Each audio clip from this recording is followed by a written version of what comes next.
Hello, YouTube. It is time to destroy Billacheat. I'm a Tom Brady supporter because he's that good. But at the end of the day, this Super Bowl was lost because of Billacheat.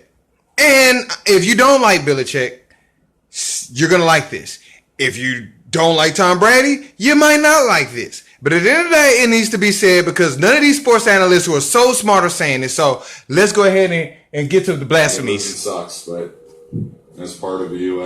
You show up and you try to win, and sometimes you lose. And that's the way it goes. Just wasn't quite enough. We didn't. Weren't able to perform at our best. Obviously, didn't do a good enough job coaching. Missed a lot of opportunities offensively. Let me stop him there. First off, it was the most offensive game in NFL history. I think so. It said 98 years. That's hilarious. I don't know. It was the most offensive game in NFL history. Meaning, you as a defensive head coach have no right to say we missed offensive opportunities. It wasn't an offensive game because the Eagles put up 373 yards and 3 touchdowns. That was great on your supposed to be guru defense. No, it wasn't about that. It was about the offense that you're saying missed opportunities, putting up the most amount of yards in a Super Bowl ever. And the most amount of points for a Super Bowl loser ever. You will not sit here and say, oh, we missed opportunities. No. You can say it, but you cannot start. We talk about players owning up to responsibilities, players owning up to what they do wrong. Well, why come this coach is defensive and starts off with offensive mistakes as of coaching? Opportunities offensively coaching. Not, defensively first, because that's what he should have started with. He should have started with this. First half. Didn't play good enough defense. That's what he should have started with before he said offensive. That's one. Okay, let me go to another point that people are not bringing up. In the third quarter, Patriots, I think it's at the end of the third or whatever, Patriots are up 33-32. They just took the lead. We had all 3 timeouts. Let me repeat. We had all 3 timeouts.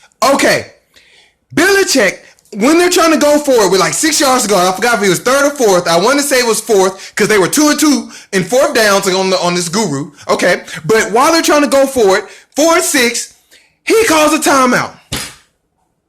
If he calls that timeout, we come back after the timeout and we stop them. Great, you're defensive guru once again. But guess what? That's not how it played.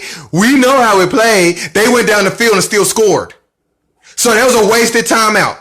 Man, the first half, the booth challenged that catch. I don't even care if it was a catch or not. Most people are trying to argue his foot was out of bounds. It doesn't matter. I give it to him.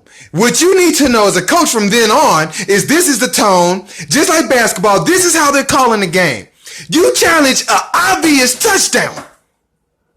I don't want to hear nothing about can he survive the ground when he's breaking the plane of the goal line. There's no surviving breaking the plane of the goal line. You challenged an obvious touchdown. That's timeout number 2.